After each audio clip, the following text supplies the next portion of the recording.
십자가 대신 지신 그 사랑 아버지 강이 강물처럼 흘러넘쳐요.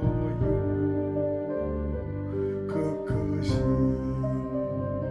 사랑을 어찌 말로 표현하리.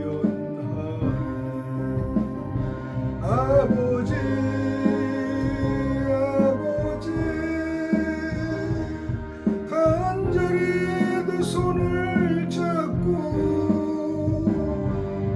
불러보는 내 아버지 나의 아버지 이 생명 다하는 그날까지 동행하며 인도하시 현실하신 나의 아버지.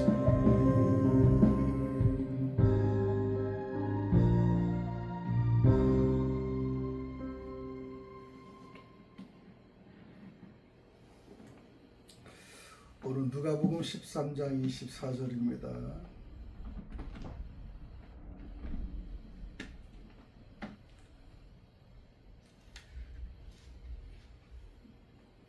누가복음 13장 24절에서 30절입니다. 좁은 문으로 들어가기를 힘쓰라. 내가 너희에게 이르노니 들어가기를 구하여도 못하는 자가 많으니라. 집주인이 일어나 문을 한번 닫은 후에 너희가 밖에서 서서 문을 두드리며 주여 열어주소서 하면 그가 대답하여 이르되 나는 너희가 어디에서 온 자인지 알지 못하노라 하시니 그때 너희가 말하되 우리는 주 앞에서 먹고 마셨으며 주는 또한 우리의 길거리에서 가르치셨나이다 하나 그가 너희에게 말하여 이르되 나는 너희가 어디에서 왔는지 알지 못하노라. 행악하는 모든 자들아 나를 떠나가라 하리라. 너희가 아브라함과 이삭과 야곱과 모든 선지자는 하나님 나라에 있고 오직 너희는 밖에 쫓겨날 것을 볼 때에 거기서 슬피 울며 이를 갈리라. 사람들이 동서남북으로부터 와서 하나님의 나라 잔치에 참여하리니 보라 나중 된 자로서 먼저 될 자도 있고 먼저 된 자로서 나중 된 자도 있느니라 하시니라. 누가복음 13장에는 초청장인데요. 초청을 했는데 참석하지 못하는 겁니다. 24절에 보면 좁은 문으로 들어가기를 힘쓰라고 합니다. 내가 너에게 이르노니 들어가기를 구하여도 못 들어가는 자가 많으니라. 마지막 절에는요. 보라 나중 된 자로서 먼저 될 자가 있고 먼저 된 자로서 나중 될 자도 있느니라 하시니라. 우리 본문의 말씀 보면 상당히 위급합니다. 그리고 위험합니다. 그리고 또 생각도 해봐야 될 것입니다. 즉 좁은 문은요 구원의 길입니다. 곧 예수 그리스도를 통한 길이라는 것을 요한복음 10장 9절에 말씀합니다. 문이 닫히면은요 구원의 기회가 끝나고 심판이 시작된다는 것이죠. 또 주여 열어주소서 형식적인 신앙만으로는 구원받을 수 없다라는 것입니다. 여러분 말씀을 듣고도 행하지 않는 자에 대해서 경고를 하면서 동서남북으로 오는 사람들을 얘기하는 겁니다. 모든 민족에게 열린 구원, 나중된 자, 먼저 된 자, 믿음과 순종이 구원의 기준이라는 것을 말씀을 드립니다. 여러분 구원의 문은 열려 있을 때 우리가 믿음으로 들어가야 하며 주님과 참된 관계를 맺고 말씀으로 행하는 자가 하나님 나라에 들어간다. 말씀으로 행하는 자가 하나님 들어간다. 본문에 누가복음 13장 24절에서 30절을 보면은 좁은 문으로 들어가라. 예수님께서 구원받는 길이 쉽고 넓은 길이 아니라 믿음과 순종의 좁은 길임을 가르치신 말씀입니다. 마태복음 7장 13절 14절에도 좁고 협착한 길로 가라고 말씀합니다. 좁은 문으로 들어가기를 힘쓰라는 24절의 말씀대로 여러분 좁은 문으로 들어가기를 힘쓰라라는 말은 최선을 다해 애쓰고 분투하라라는 뜻입니다. 구원은 단순히 교회 다니는 것만은 아닙니다.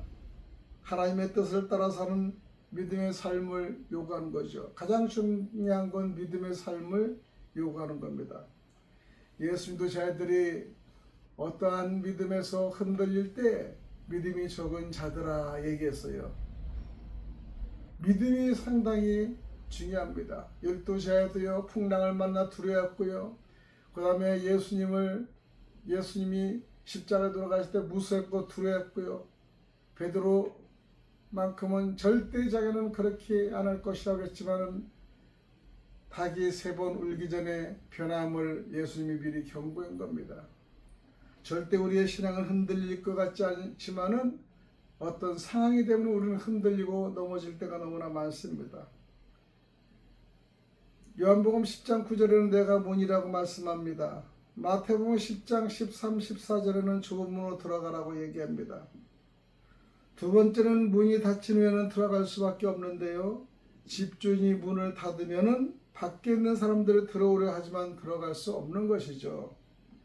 이는 은혜의 때가 끝나고 심판이 시작되는 날을 의미합니다. 구원의 기회가 영원히 계속되는 것은 아니라는 것이죠. 요즘에 은혜 시대지만 구원의 때가 영원히 우리는 기다려주는 건 아닙니다. 그때 여러분 잘 우리가 들어가야 되는 것입니다. 열쇠 들어가요. 그래서 우리도 들어가기 위해서는 마음의 문을 열고 또 믿음으로 긍정적으로 우리가 결단을 해야 되는 것입니다. 우리는 세 번째는 주여 우리를 아시지 않나이까 26절 27절에 말씀하시면서 우리가 주 앞에서 먹고 마셨으며 같이 행동과 동거동락을 하지 않았습니까? 얘기할 수 있는 거예요. 그러나 주님은 나는 전혀 모른다고 얘기합니다. 너희가 어디서 왔는지 알지 못하노라 말씀하십니다. 주님이 다 아시는 분이 모르겠다고 했을 때 어떻게 하겠다는 게 얘기입니다.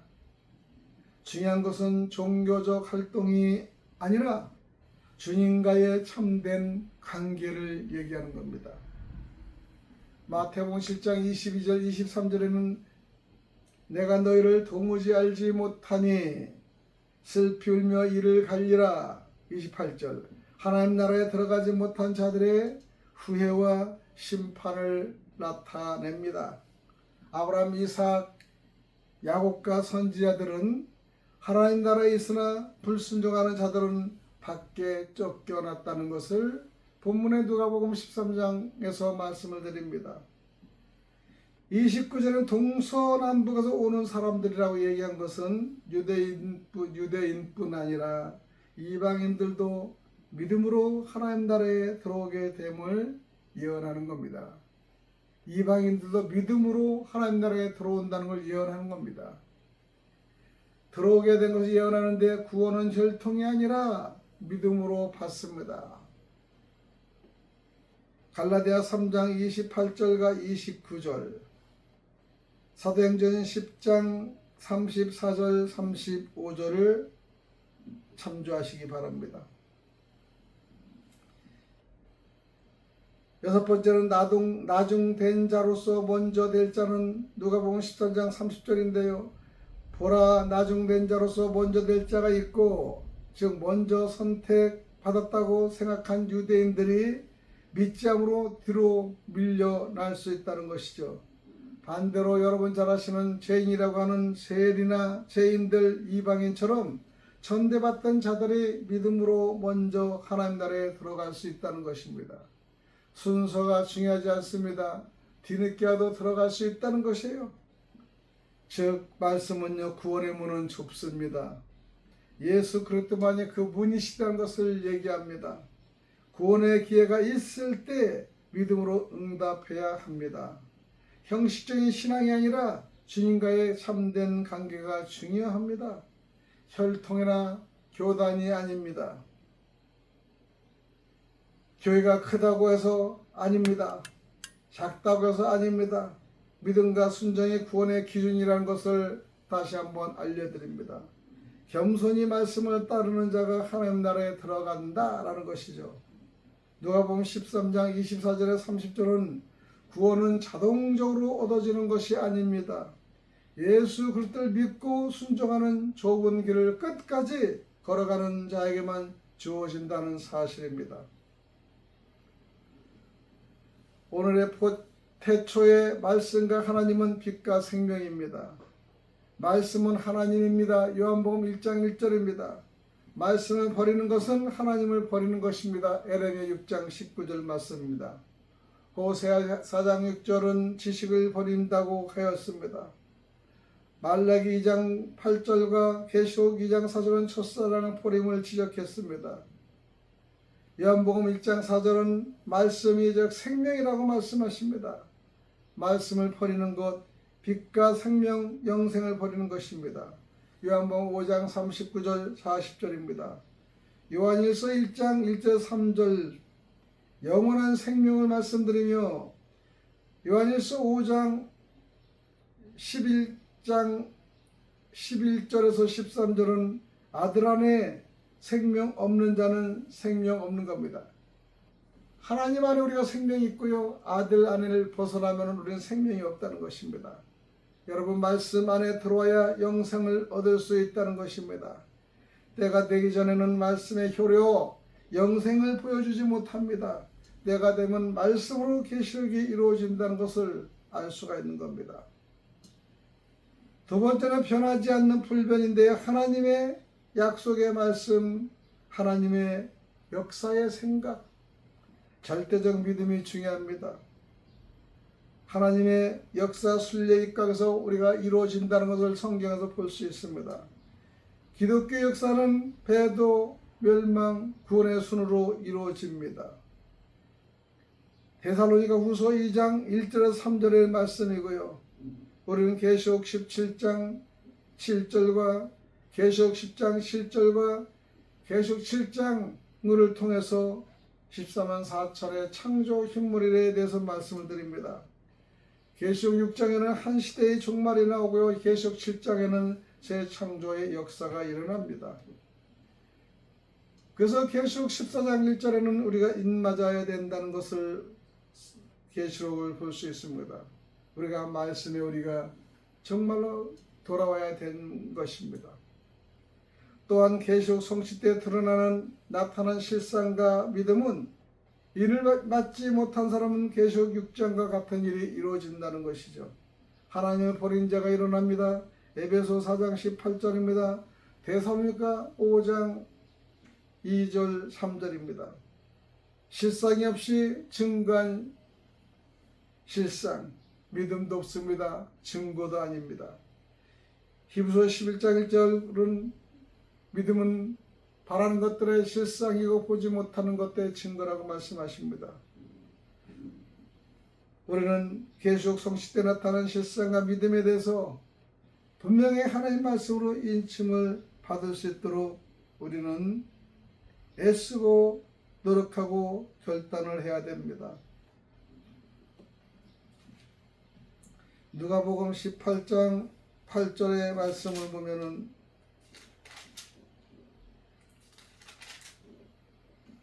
내가 너희에게 이르노니 속히 그 원한을 풀어 주시리라.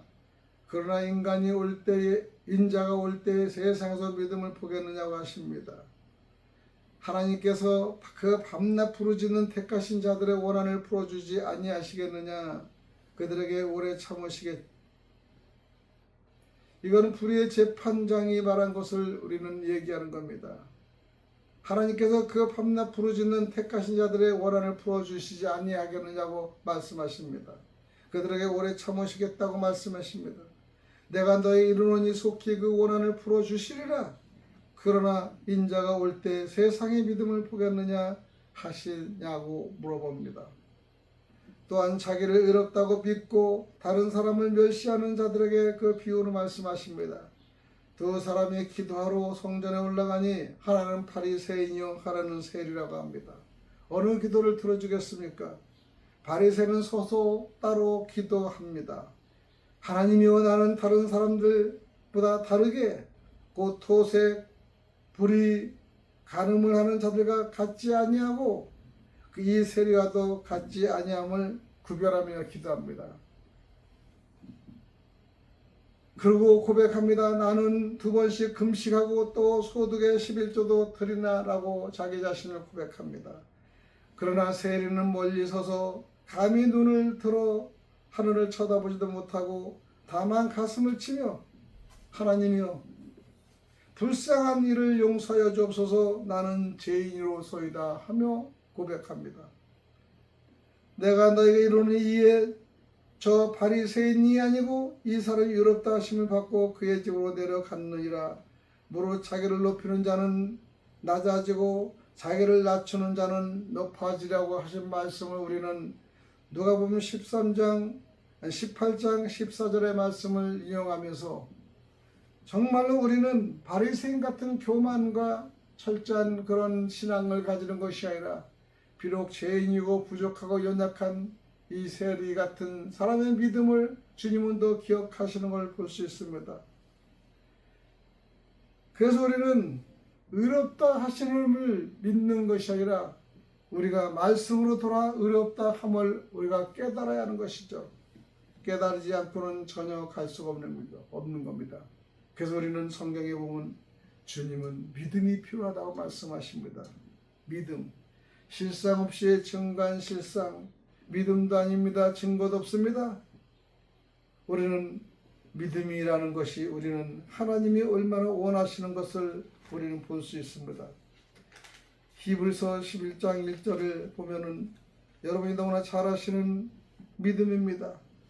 히브리서 11장 1절 믿음은 바라는 것들의 실상이요 보이지 않는 것들의 증거니 선진들이 이로써 증거를 얻었느니라고 말씀하십니다. 믿음으로 모든 세계가 하나님의 말씀으로 지어진 줄을 우리가 아나니 보이는 것은 나타난 것으로 말미암아 된 것이 아니니라. 믿음으로 아벨은 가인보다 더 나은 제사를 하나님께 드림으로 의로운 자라 하시는 증거를 얻었다고 말씀하십니다. 하나님이 그 예물에 대하여 증언하심이라고 말씀하시면서 그가 죽었으나 그 믿음으로써 지금도 말하였느니라 하는 거예요. 믿음으로 에녹은 죽음을 보지 않고 옮겨졌으니 하나님이 그를 옮기심으로 다시 보이지 아니하였느니라. 그는 옮겨지기 전에 하나님을 기쁘시게 하는 자라 하는 증거를 받았느니라고. 기쁘시게 하는 믿음이 중요합니다. 믿음이 없이는 하나님을 기쁘시게 하지는 못합니다. 하나님께 나아가는 자는 반드시 그가 계신 것과 또한 그가 자기를 찾는 자들에게 상 주시는 이심을 믿어야 한다고 말씀하십니다. 믿음으로 또한 아직 보이지 않는 일의 경고하심을 받아 경외함으로 방주를 준비하였습니다. 그 집을 구원하였으니 이로 말미암아 세상을 정죄하고 믿음을 따르는 의의 상속자가 되었느니라고 노아의 믿음을 칭찬했습니다. 믿음으로 아브라함은 부르심을 받았을 때에 순종했습니다. 장래 유업으로 받을 땅에 나아갈새 갈 바를 알지 못하고 나갔으나 믿음으로 그가 이방의 땅에 있는 것 같이 약속의 땅에 거류하며 동일한 약속으로 유업으로 함께 받은 이삭 및 야곱과 더불어 장막에 거하였으니 말씀합니다. 장막. 이는 그가 하나님이 계획하시고 지으신 터가 있는 성을 말씀을 바라는 겁니다. 믿음으로 사라 자신도 나이가 많아 단산하였으나 잉태할 수 있는 힘을 얻었으니 이는 약속하신 일을 믿으신 줄 알았습니다. 우리는 때로는 믿음으로 자녀를 순산한다는 것을 아브라함과 사라는 웃었습니다. 설마 우리 이 나이에 무엇이 될까? 정말 기가 찬 것이죠. 가능할까? 인간으로는 도저히 될 수 없는 믿음으로 주여 이삭을 잉태한 겁니다. 하나님은 믿음만 있으면 다 이루어질 수 있는 걸 볼 수 있어요. 분명한 것은 우리 속에 믿음이 있느냐가 중요합니다. 말씀을 읽어도 믿음으로 우리가 받아들여야 된다는 걸 우리는 볼 수 있습니다. 우리는 이 시간도 이제 하나님 믿음을 주옵소서, 신뢰를 주옵소서, 변하지 않는 믿음으로 끝까지 전국을 향하여 갈 수 있을 때까지 믿음만 전진하고 믿음만 나갈 수 있게 해달라고 우리는 주님께 간구히 기도를 해야 될 것입니다. 기도드립니다. 죽은 자와 같은 한 사람으로 말미암아 하늘의 허다한 별과 또 해변의 무수한 모래와 같이 많은 후손이 생육하였다고 우리는 창세기를 통한 말씀 읽고 약속의 장을 읽고 말 수 있습니다. 지금 현실에서는 줄여 보이지 않고 이루어지지 않는 것 같지만 분명한 것은 하나님의 말씀이 믿음으로만 결정되고 약속을 이루어지는 걸 볼 수 있습니다. 어렵고 힘든 그 상황을 떠나서 오로지 주님이 될 수 없지만은 이루어져가는 역사를 보며 믿음으로만 저희들이 승리하시도록 도와주옵소서. 하나님, 계시록 성시 때 나타난 실상과 믿음을 통하여 반드시 하나님을 믿고 예수 그리스도 하나님 보내신 예수 그리스도를 우리들이 믿고 행할 때 역사해 주옵소서. 앞으로 오실 예수님을 향하여 저희들도 기대하며 소망할 수 있게 살아갈 수 있도록 주 도와주시옵소서. 살아계시 역사하시는 그리스도 되신 예수님 이름 받들어 간절히 기도드리옵나이다. 아멘.